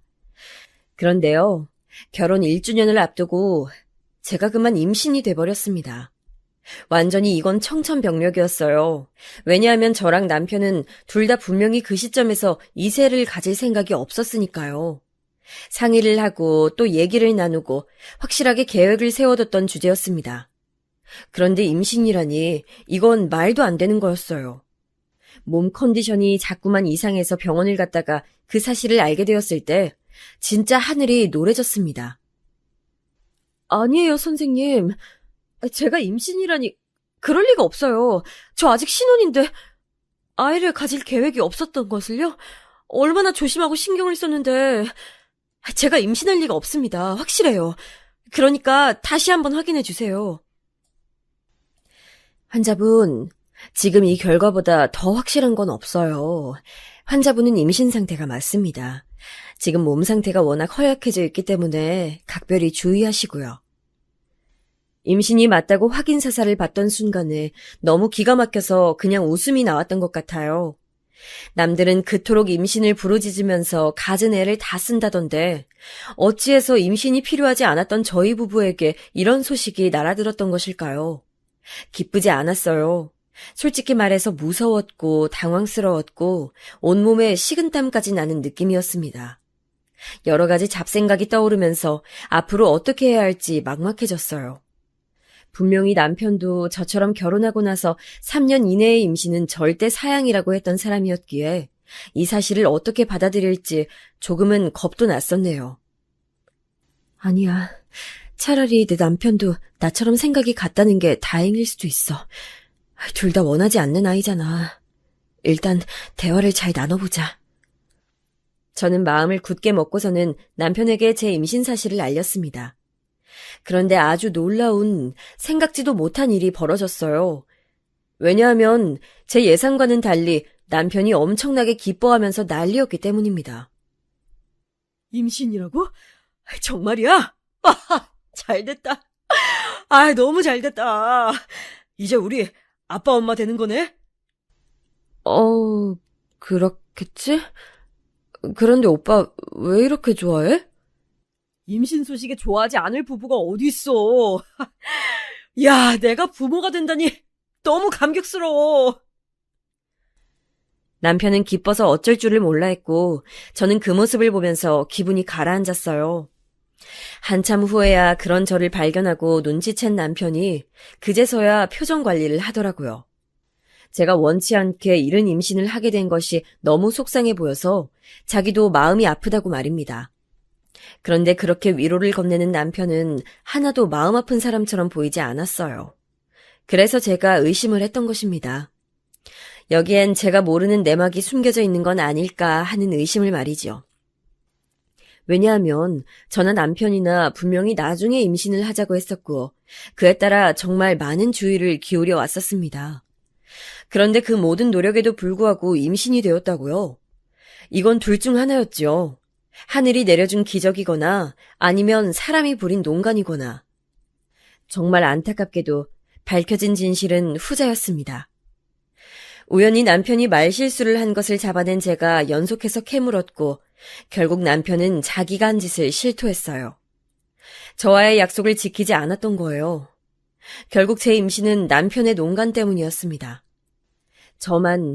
둘 중에서 오로지 저만 결혼하고 3년 뒤에 아이를 갖자는 계획과 목표를 초기대로 유지한 채 지내온 것이었고 남편은 진작에 변절한 상태였지요. 미안해. 사실 우리 엄마가 빨리 손주를 보고 싶다고 자꾸만 보채셔서. 뭐? 지금 장난해? 왜 어머님 핑계를 대? 어머님께서 우리한테 애 언제 가질 거냐고 자꾸 닥달하시는 거 내가 다 쳐냈었잖아. 내가 어머님이랑 맞섰는데 계속 가만히 있던 오빠가 지금까지 고생하고 피해 입은 것처럼 갑자기 왜 어머님 얘기를 들먹이냔 말이야. 나도 어쩔 수 없어서. 아니, 자꾸 엄마가 그러잖아. 여자 나이 1살이라도 어릴 때 임신하고 애를 낳아야 그 애가 건강하다고. 결혼하고 나서 3년 뒤에 애 가질 생각이라고 해도 그때 가서 바로 임신된다는 보장이 어딨냐고 엄마가 나한테 그러는데 내가 그 앞에서 할 말이 없더라. 어머님 앞에선 할 말이 없고 내 앞에선 그 주둥이가 잘만 움직이고 오빠 진짜 웃기고 비겁한 사람이다. 오빠가 이렇게 찌질한 사람인 줄 몰랐어. 알았다면 결혼 안 했을 거야. 너 어떻게 그런 말을 할 수가 있냐. 너 지금 임신했고 애 아빠가 나야. 그런데 어떻게 결혼을 안 했을 거라느니 뭐니 그런 얘기를 할 수가 있어. 너 진짜 냉혈한이다. 우리 엄마는 네가 노산으로 고생할까 봐 하루빨리 임신하고 출산하라는 조언을 해줬을 뿐인데 지금까지 넌 계속 우리 엄마 말 무시하고 그걸 잔소리라고만 치부했었지? 너 그런 점에 대해서도 반성 안 하고 있지? 미쳤어? 내가 왜 반성을 해야 돼? 나이 30 넘어서 결혼하는 게 널리고 널린 요즘 세상이고 40 넘어서도 출산 잘만 하는데 무슨 노산 타령이야. 그리고 노산이건 말건 결혼 전부터 약속을 했었으면 그걸 지켰어야지. 오빠는 무슨 남자가 최소한의 의리도 없어? 원래 약속은 깨지라고 있는 거야. 사람 마음이란 원래 변하기 마련인 거고 너도 융통성을 좀 발휘해봐라. 그리고 이왕 이렇게 된 거 무조건 잘 낳아서 잘 키울 생각만 하면 안 되겠어? 우리끼리 계속 감정 싸움 벌여봤자 이득될 게 뭐 있다고. 진짜 분해서 미쳐버리는 줄 알았어요. 마음 같아서는 다 엎어버리고 싶었습니다. 그냥 일련의 과정들이 충격적으로 느껴졌고 남편이란 사람이 징그럽게까지 보였어요. 모두가 저를 속여왔다는 생각만 들었습니다. 임신했다는 소식을 저는 따로 알리고 싶지도 않았건만 남편이 자기 식구들한테 신나서 먼저 떠들었던 것도 그랬죠. 시어머니로부터 연락이 와서 알았어요. 앞으로 몸 조심하고 임신 기간 동안 마음 곱게 쓰라고 그렇게 말씀하신 걸 듣고 나서야 남편이 입을 나불댔다는 걸 알았습니다. 얼마나 짜증이 났는지 몰라요. 그때 시누이는 결혼해서 이제 막 신혼생활 중이었는데 눈치 없게 실이 저한테 임신 비결이 뭐냐고 물어보질 않나. 뻔히 제가 이른 임신을 원하지 않았다는 걸 시누이도 알고 있었으면서 말을 그따위로 하는 저희가 뭐였겠어요. 저를 약올리는 것과 진배 없었습니다. 화가 나서 미치겠는데 결국은 제 뱃속에 아이가 들어있었으니 선택지가 제약된다는 현실에 너무 비참했어요. 제가 계속 화를 안 푸니까 남편이란 놈이 저를 달랜답시고 한 소리가 나중에 할 임신 조금 앞당겨서 한 것뿐인데 왜 이렇게 억울해하는 거야? 참, 난 진짜 이해가 안 된다. 그렇게나 엄마 되는 게 싫어. 난 아이한테 좋은 아빠 되어줄 테니까 나만 믿으면 되는 거잖아, 어? 불난 집에 기름통 끼얹는 격이었습니다. 아주 저를 나쁜 사람으로 매도하려고 들더군요. 따지고 보면 저는 피해자인 셈이었는데 저를 자꾸만 은근슬쩍 못된 생각을 하는 사람으로 몰아가니까 이거 진짜 사람 미칠 노릇이었어요. 남편이랑 방 같이 쓰기 싫다고 제가 강경하게 나가서 남편이 한동안 거실 소파에서 잤었는데요. 어느 날 늦은 시각 신혼집에 난데없이 시어머니께서 들이닥치셨습니다. 어머님, 연락도 없이 이 야심한 시간에 웬일이세요? 여긴 어떻게 오셨고요? 어떻게 왔냐니? 택시 타고 왔다. 내가 내 아들하고 며느리 집에도 못 와보니? 아니, 그런 말씀이 아니라 이런 시각에 찾아오신 적이 한 번도 없었으니까 좀 놀라서 그랬어요. 혹시 무슨 일 있으세요? 없었는데 이젠 있는 것 같구나. 예? 어떤 일이 있으시길래요? 이거 지금 소파에 이불은 뭐니? 설마 이 좁은 거실 소파에 자려고 준비한 사람이 내 아들은 아니겠지? 멀쩡한 안방 침대 놔두고 거실로 쫓겨나던 자리한 사람이 내 아들은 아니냐고 묻잖아, 지금. 와, 뭐 이런 일이 다 있는가 싶어서 순간적으로 정신이 아득해졌습니다. 제가 당황하는 동안 남편은 세상의 불행은 자기가 다 떠안은 사람처럼 침울한 표정으로 옆에 서서는 고개를 떨구더라고요. 연기 한번 가증스러웠네요. 아니에요, 어머님. 제가 임신을 해서 그런지 요즘 잠버릇이 험해졌는데 그것 때문에 잠깐 따로 자고 있었던 거예요. 그렇지, 오빠? 맞아. 내가 비록 임신한 와이프 옆에서 자고 싶은 사람이긴 해도 내 생각만 할 순 없으니까 밖에 나와서 자야지. 어쩔 수 없지. 내가 배려하고 양보해야 하는 상황이니까. 말을 해도 어쩜 저렇게 꼼수 가득하고 얄밉게 할 수 있었을까요? 아니나 다를까 남편의 말을 들은 시어머니께서는 분노를 하셨고 그 늦은 밤에 저는 때 아닌 잔소리 폭탄을 맞아야만 했습니다. 천만다행인 건 제 살벌한 표정을 확인한 남편이 필사적으로 시어머니께서 저희 신혼집에서 그날 주무시고 가는 것만은 막아냈다는 것이었죠. 안 그랬으면 저는 당장 짐 싸서 나갔을 거예요. 그런데 차라리 그렇게 되는 편이 나았었나 봅니다. 왜냐하면 며칠 뒤 갑작스러웠던 시어머니의 방문의 이유를 알게 됐거든요. 어쩐지 난데없이 시어머니께서 들이닥친 것이 수상했는데 알고 보니까 남편 놈이 벌인 짓이었어요. 자기가 요즘 침대에서 쫓겨나 소파 생활을 하고 있다면서 시어머니께 일러바쳤던 것입니다. 그래놓고서는 자기가 모친한테 쪼르르 일러바친 모양새가 되긴 싫다며 아무것도 전말을 모르는 척 잠자리를 펴놓은 밤늦은 시각에 신혼집에 와달라고 남편이 시어머니께 부탁을 했었던 것이죠. 이건 시어머니와 통화를 하다가 시어머니께서 섣불리 여러 가지 말씀을 하시는 바람에 제가 상황을 유추해서 알아냈던 사실이에요. 와, 정말 배신감이 들더라고요. 도저히 이 결혼 생활을 계속 해나가고 싶지 않다는 그런 생각이 들었을 때였어요. 그 생각이 영향을 끼쳤던 것인지 찾아왔던 생명이 후련히 떠나버리고 말았습니다. 근무할 때도 뭔가 몸 상태가 심상치 않다는 게 본능적으로 느껴졌는데 병원에 가서 확인해 보니까 그렇게 됐더라고요. 남편한테 바로 알렸고 저는 일단 몸을 추스르려고 병원에 있었어요. 누워서 링겔 맞고 있었는데 그런 저한테 남편이 뭐라고 했는 줄 아세요? 저처럼 악독한 여자는 처음 본다고 그랬어요. 아이를 낳기 싫어서 갖은 수를 쓴 거 아니냐면서 의심된다고도 그랬어요. 임신을 위해서 갖은 수를 썼던 사람이 왜 나한테 적반하장으로 굴어? 오빠 진짜 미친 거 아니야? 날 의심하긴 뭘 의심하는 거야? 내가 진짜 너처럼 뻔뻔하고 무서운 여자는 생전 처음 본다.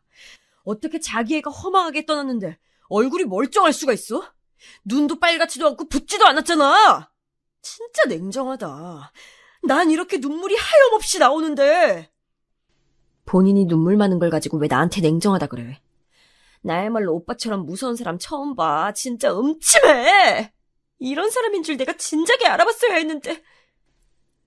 남편이랑 둘이 서로 네가 못났느니 잘났느니 하면서 유치하고 추악한 말싸움을 벌였었네요. 상황이 진화되고 나니까 참 우울해졌어요. 신중하게 한다고 한 결혼이었음에도 성급했구나라는 생각이 들더라고요.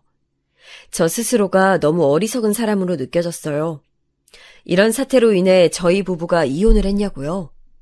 그랬다면 제가 사연에 빠지다 채널에 제 얘기를 보내는 일도 없었겠죠. 야속하게도 딱 그 타이밍에 저희 친정에 일이 생겼습니다. 친정엄마가 편찮으셔서 수술까지 받으셨거든요. 저는 가뜩이나 건강이 좋지 않으신 친정엄마에게 제가 마땅치 않은 딸인 것 같아 너무 죄송했어요. 친정엄마에게 스트레스는 쥐약이었고, 따라서 저는 그때 이혼을 진지하게 생각할 수 없었던 것 같아요. 무엇보다 제가 우울해서 활력이 하나도 없었는데, 이때 웬일로 남편이 온갖 집안일을 다 해줬습니다. 작은 집에 성인 2명이 사니까 별로 대단한 집안 일거리는 없었지만요. 그래도 제 눈치 봐가면서 혼자 청소하고 제 속옷도 가져다가 손으로 박박 빨아서 건조대에 널어주고 알아서 냉장고에 과일 사다 놓는 것을 보면서 이래서 사람들이 구태여 결혼이 갈급하지 않아도 결혼을 하는 거구나 라는 생각을 했었네요. 나이 먹고 부모님이 세상 떠나고 형제들과 멀어지고 이러면 혼자 사는 게 두려워진다잖아요. 집에서 갑자기 쓰러지면 아무도 발견해줄 사람이 없고 혼자 병원에 실려가도 보호자가 없고 이런 상황들이 걱정이 되어서라도 결혼을 생각하게 된다는 말 실감이 된 적 없었는데 제가 몸과 마음이 너무 지치고 힘들 때 남편이 최소한의 자기 몫을 해주는 걸 보니까 그래도 혼자인 것보다는 낫다는 생각이 아주 조금은 들었습니다. 아프면 서럽고 서러울 때 내밀어진 손길은 크게 느껴진다잖아요. 저한테는 그 시기에 남편이 그랬었나 봅니다. 생각해보면 저한테 특별히 잘해준 것도 아니었건만 1인분도 못 해내던 사람이 제 눈치를 살피며 적어도 피해는 안 주고 있다는 사실만으로도 감격이었습니다. 이게 참 아이러니했네요. 그런데 또 그 시기가 황당한 나비 효과를 불러왔어요. 네가 감히 내 아들을 부려먹어? 자기는 집에서 손끝 하나 까딱 안 하고? 아이고 내 신세야, 내가 무슨 죄를 지어서 저런 며느리를 들었냐고. 아이고 나 억울해 죽겠네. 시어머니께서 분개하신 것이었습니다. 남편이 뭐 대단한 일을 한 것도 아니었고 원래 제가 집에서 했던 일들을 했을 뿐이었건만 시어머니께서는 그게 그렇게나 분하신 모양이었어요.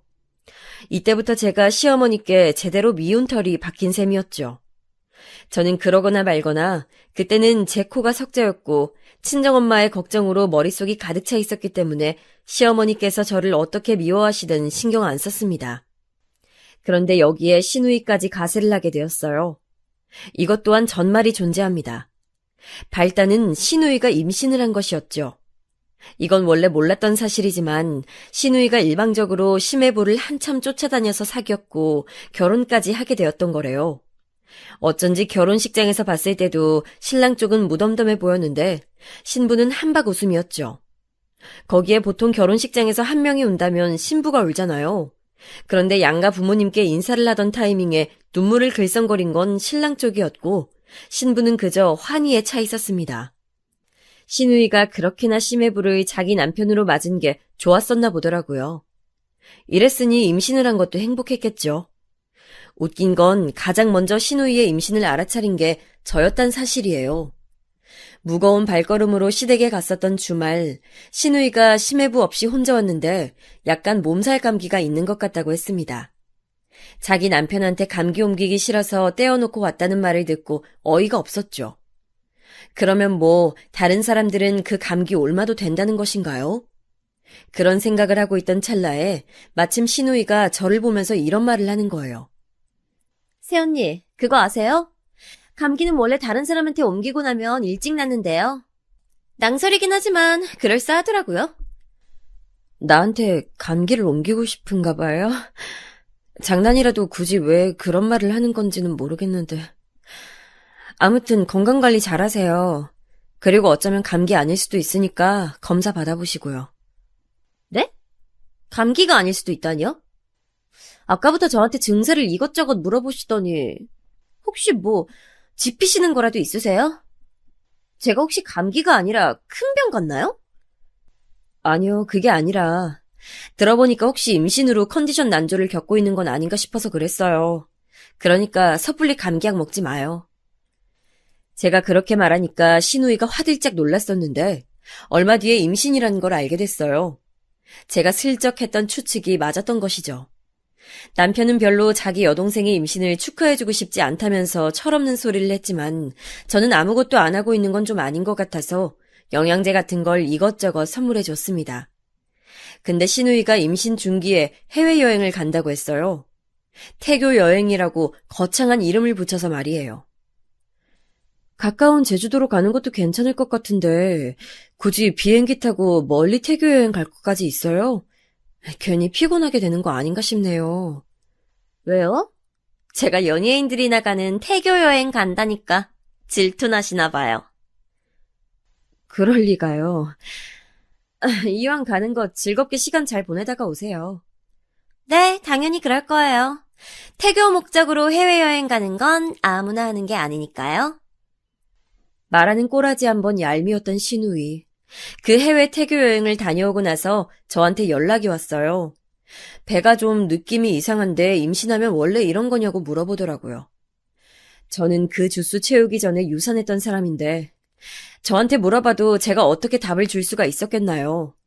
오히려 저는 그런 질문을 저한테 하는 신우이가 참 배려 없다고 느껴졌지만 그런 티를 내지 않았습니다. 그냥 최대한 안정을 취하라고 말만 해줬어요. 그런데 그로부터 며칠이 지났을 때였습니다. 신우이가 유산을 했다고 하는 거예요. 듣고 나서 깜짝 놀랐어요. 그리고 왠지 짠한 마음이 들었죠. 저도 유산을 겪어본 사람이니까요. 근무하다가도 자꾸 신우이가 생각나서 마음이 쓰였는데 고민 끝에 메시지를 보내줬습니다. 절대 본인 탓 아니니까 너무 괴로워하지 말라는 내용이었어요. 그런데 신우이가 답장이 없었어요. 하루가 지나고 이틀이 지나도 말이죠. 저는 답장을 해줄 수 없을 만큼 신우이가 심적으로 힘든가 보다 싶어서 내버려 뒀습니다. 그랬더니 다시 며칠 후에 시어머니로부터 연락이 왔어요. 너는 유산도 겪어본 사람이면서 어쩜 그렇게 내 딸한테 매정하게 조언 하나 안 해줄 수가 있었니? 어머님, 갑자기 그게 무슨 말씀이세요? 해외여행 간다는 애를 말렸어야지. 그런 곳에 멀리 가서 무리하면 유산될 수 있다고 네가 말 한마디쯤은 해줬어야 되는 거 아니니? 그래놓고서는 아무렇지도 않게 유산한 사람한테 힘내라고 문자를 보내? 뻔뻔한 것도 정도가 있지. 아유, 너 아주 내 딸 유산됐다고 속으로는 고소해하고 있겠다. 어? 너도 한번 당해봐라 하는 마음이 있었던 거지? 비약이 심해도 너무 심했습니다. 이미 비행기 표까지 다 끊어놨던 사람이었는데 거기서 제가 뭘 어떻게 했어야 한단 건가요? 그 비행기표 취소하고 숙소 예약도 위약금 밀어주고 다 취소하라고 제가 그렇게 깽판이라도 쳤어야 했을까요? 유산이 될지 안 될지 알지도 못하는데 제가 무슨 수로 그럴 수 있었겠냐고요. 그러니까 시어머니께서 하시는 말씀은 어불성설이었습니다. 그 뒤에는 신우이가 있었죠. 제가 보낸 메시지를 보고선 자기 딴에는 열이 받았었나 봐요. 약이 오른 모양이었겠죠. 사람의 선의를 자기 멋대로 곡해하고서는 자기 모친한테 쪼르르 가서 나쁘게 일렀던 것입니다. 그럴 줄 알았으면 신우이의 유산 소식에 마음 아파해주지 않았을 텐데 너무 후회스러웠고 허무하기까지 했어요.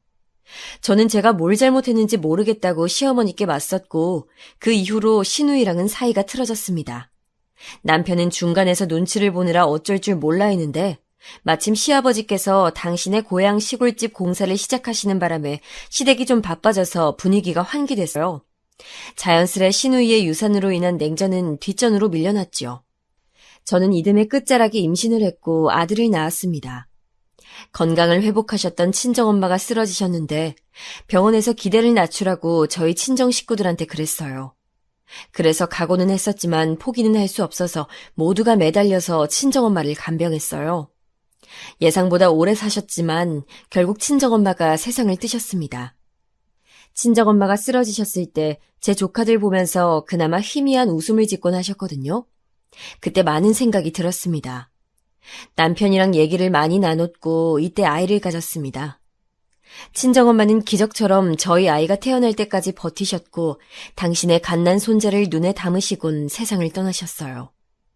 같이 찍은 사진도 남아있고요. 정말 감사한 일이었습니다. 저희 아이의 돌잔치 때 신우이가 임신 초기라는 사실을 들어서 알게 됐어요. 그토록 기다렸던 다시 찾아온 생명일 텐데도 신우이가 어째 표정이 썩 밝지만은 않더라고요. 그러거나 말거나 저는 신경 안 썼습니다. 신우이는 딸을 낳았어요. 저희 부부보다 신우이네가 시댁과 좀 더 가까이 살았으므로 시어머니께서는 당신의 손녀를 자주 돌봐주시는 듯 했습니다. 저희 아이는 시어머니께서 도맡아 주신 적이 한 번도 없었고 제가 그걸 바란 적도 없었네요. 은근한 벽이 저와 시댁 식구들 사이에 세워져 있었어요. 시아버지께서는 오랜 시간 천천히 공을 들여 공사를 끝낸 시골집에서 1년에 한 7개월 정도는 지내셨던 것 같네요. 겨울에는 추워서 그쪽에서 안 지내셨지만 다른 계절에는 주로 그곳에 계시길 원하셨습니다. 특이한 건 시어머니께서는 그 시골집에 안 가고 싶어 하셨다는 거예요. 시어머니만 의견이 맞는다면 시부모님 두 분이서 시골 생활을 하시면 되었던 상황이었건만 시어머니께서는 도시 생활을 조금이라도 더 하고 싶다면서 고집을 피우셨죠. 세월이 흘러 저희 아이가 초등학교에 입학할 시기가 다가왔을 때까지도 그런 상황이었어요. 저도 드디어 학부모가 되는구나 싶어서 감개무량했던 때 우연히 건강검진을 받았다가 제 몸 상태를 알게 됐습니다. 이게 암이라고요? 그러니까 제가 유방암에 걸렸다는 거죠? 예, 유감스럽게도 그렇습니다.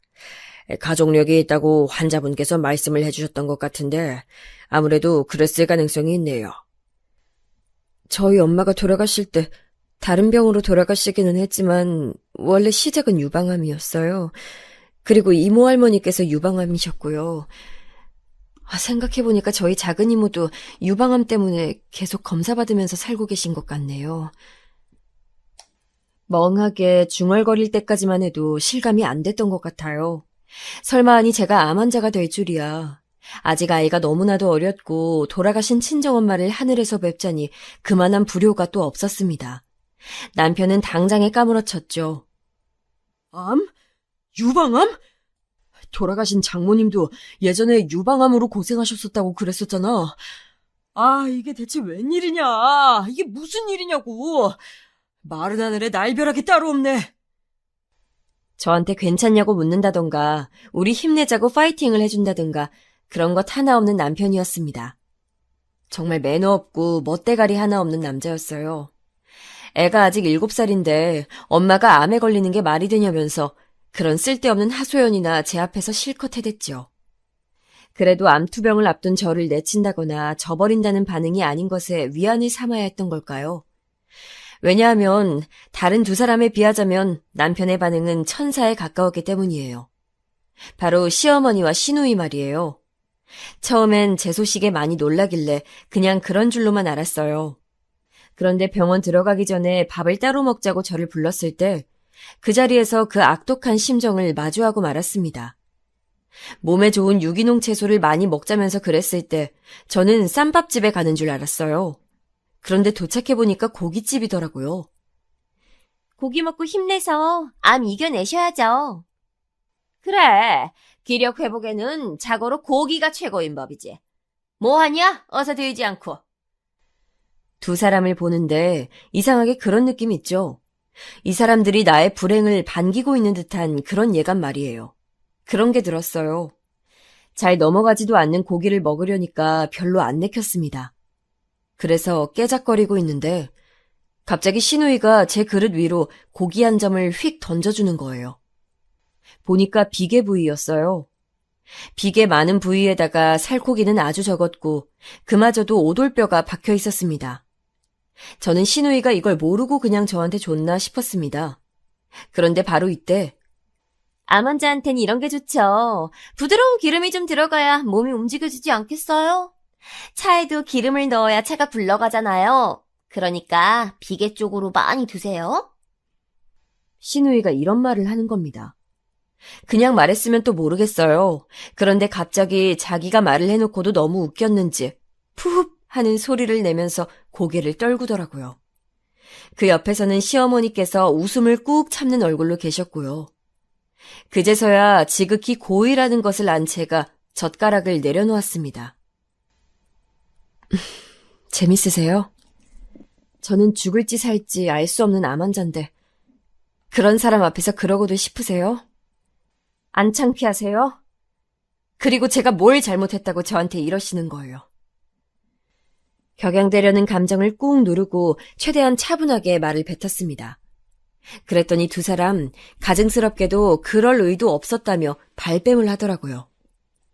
하지만 제가 싸늘한 표정을 거두지 않자 이내 시누이가 진실된 입을 열었습니다. 그동안 내내 저의 존재가 거슬렸고 짜증이 났대요. 그래서 제가 암에 걸린 게 인과응보라고 생각하고 있다고 말을 하더라고요.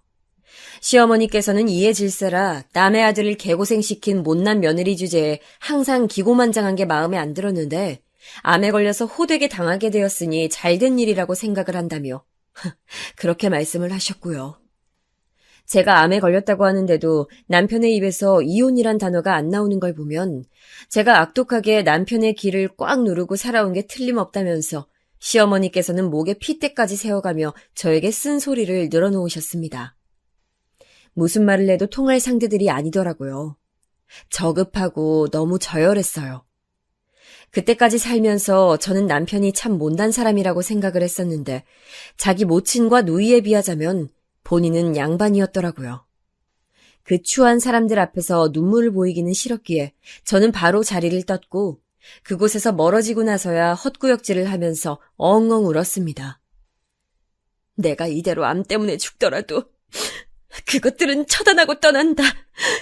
절대 용서 못해. 나열할 수 없을 만큼 사실 그 두 사람 때문에 제가 많이 힘든 일이 있었어요. 그럼에도 저는 좋은 게 좋은 것이다 라는 마음가짐으로 그 두 사람의 행실을 굳이 지적하지 않았고 분란을 만들고 싶지 않아서 되도록 가만히 살아왔었습니다. 그런 저한테 본인들 멋대로 억하심정을 가진 후 그 못된 감정을 쏟아내다니요. 억울하고 분통했어요. 그동안은 저는 눈이 안 보이고 귀가 안 들리는 사람처럼 그 두 사람의 못된 언행을 넘겨주고 있었으나 이제 진짜 저의 정체를 드러낼 타이밍이었습니다. 그 누구보다도 집요하고 투지 넘치는 불도저 같은 사람. 이게 바로 진짜 저의 모습이었죠. 암에 걸렸다는데 뭐가 무섭고 망설여질 게 있었겠나요? 저는 바로 그 두 사람의 뒷조사에 들어갔습니다. 양심의 가책 따위는 들지 않았고 거금을 쓰는 것도 꺼려지지 않았어요. 내심 짚히는 구석들이 있었기에 그걸 중점으로 뒷조사에 들어갔고요. 결국 저는 원하던 정보를 손에 쥘 수 있었답니다. 지독한 항암 치료 가운데서 저의 정신력을 지탱해 주었던 건 공교롭게도 그 두 사람의 몰락을 보고 싶단 욕망이었어요. 그러던 어느 날 신우이의 남편인 저희 심해부는 모르는 번호로부터 메시지 한 통을 받게 됩니다. 네 딸의 친부는 네가 아니야. 검사를 해보면 알게 될 거야. 앞뒤 잘라먹은 내용이었지만 전하고자 하는 바는 정확했지요. 그리고 이건 바로 먹혀들었어요. 심해부가 친자검사를 신우이 몰래 실시했거든요. 결과는 제가 타인을 통해 흘린 정보대로 심해부와 시조카는 부모 자식 관계가 성립하지 않았습니다. 심해부가 뒤집어졌죠. 당장 이혼을 선언했대요. 신우이는 울며 불며 난리를 치다가 혼절까지 했었다고 합니다. 생김새로도 유추해내기 쉽지 않았고 혈액형도 문제 없었기에 아마 신우이는 들킬 일이 없을 거라고 생각했을 거예요. 하지만 저는 이전부터 의심하고 있었습니다. 왜냐하면 저희 아이 돌잔치에서 본 신우이의 표정, 임신을 축하한다고 집안 사람들이 인사를 건네왔을 때 신우이의 얼굴에 스쳐간 표정은 분명히 불안이었습니다. 저는 그걸 내도록 마음에 담아두고 있었는데 어느 날 시댁에서 이런 얘기를 들어버렸어요. 시아버지께서 시골집에 가 계셨고 안방에서 시어머니와 신우이 둘이 대화 중이었는데 제가 도착한 걸 두 사람이 모르고 이야기를 나누고 있었습니다. 내가 유산했을 때 나보다 안 슬퍼하는 걸 보고 너무 속상해서 그랬어. 나는 이 남자를 항상 더 사랑해왔는데 이 남자는 왜 나를 그렇게까지 안 사랑할까 이 생각이 드니까 미치겠는 거야. 그래서 나도 모르게 욱하는 심정으로 불장난 저질렀던 거고 지금은 후회해. 아유 이거 하여간에 조심 좀 할 것이지. 어? 너는 내가 용의주도한 걸 보고도 배우는 게 없어? 엄마가 진짜 대단하긴 하셔. 우리 엄마처럼 바람 피우면 전국에 바람 걸리는 부부는 단 한 쌍도 없을 거야. 그 엄청난 대화를 저는 내내 속에 담아두고 있었어요. 그랬는데 시조카한테 쌍꺼풀이 없는 걸 보고는 혹시 싶었던 것이었죠. 왜냐하면 신우이랑 심해부는 둘 다 쌍꺼풀이 있었거든요. 시댁 식구들은 저희 남편도 그렇고 친척들까지 죄다 쌍꺼풀이 있기 때문에 이쪽으로 강한 유전자를 가지고 있습니다. 그런데 시조카가 쌍꺼풀이 없다는 건 이상했죠. 신우이는 결국 심해부한테 버림받았습니다. 잘못된 일탈이었을 뿐 시누이가 심해부를 진심으로 사랑하고 있다는 건 알고 있었어요. 하지만 저는 칼을 뽑아들었으니 벨 수 있을 만큼 다 벨 작정이었습니다. 오히려 저는 심해부한테 시누이가 저를 향해 날렸던 폭언들을 전해주면서 쐐기를 박아버렸어요. 심해부는 뒤도 안 돌아보고 시누이를 버렸습니다. 아이 아빠가 누군지 모른다는 시누이의 충격 발언에 시아버지께서는 거의 졸도를 하셨는데 죄송하게도 제가 거기에 더 불을 지펴버렸어요. 시어머니의 바람난 증거를 시아버지 시골집으로 붙여버렸거든요. 어째서 시어머니께서 시골로 내려가길 그토록 거부하셨던 것인지 시아버지께서는 그 진실을 알게 되셨죠. 시어머니의 바람 상대는 역시나 유부남이었고 그쪽에서는 되도록 꼬리를 잘라버리길 원하셨죠. 시아버지는 재산의 한 푼도 내어주지 않은 채 시어머니를 쫓아내버렸습니다. 시어머니께서는 낙동강 오리알 신세가 되셨어요. 당신보다 더 못한 처지에 몰린 딸에게 가실 수밖에 없었죠. 시어머니, 시누이, 시조카, 셋이서 월세집 생활을 시작했습니다. 그런데 얼마 지나지 않아서 서로 싸우고 난리였나 봐요. 좁은 집에서 애까지 돌보며 지내려니 자연히 짜증이 늘었겠죠. 게다가 시조카는 천성적으로 타고나길 말썽쟁이였거든요. 돌보기 벅찼을 겁니다. 남편은 우리가 도와줘야 한다면서 개소리를 해댔지만 저는 그걸 무시했어요. 나 아직 암 환자야. 이런 사람한테 어떻게 남을 도우라고 할 수가 있어? 나 스트레스로 세상 하직하는 꼴 보고 싶어? 우리 엄마랑 동생이랑 조칸데 남은 아니잖아. 그럼 너도 너네 엄마랑 동생처럼 이혼당할래? 잔말 말고 우리 아들이나 잘 챙겨. 남편은 할 말이 많은 눈치였지만 암 환자라는 방패를 뚫을 수는 없었습니다. 저는 결국 암을 이겨냈고 건강 핑계와 아이 교육 환경 핑계를 대면서 멀리 이사를 갔어요. 한 차례 다시 병원 신세를 지긴 했었으나 현재는 완치 판정을 받은 상태랍니다.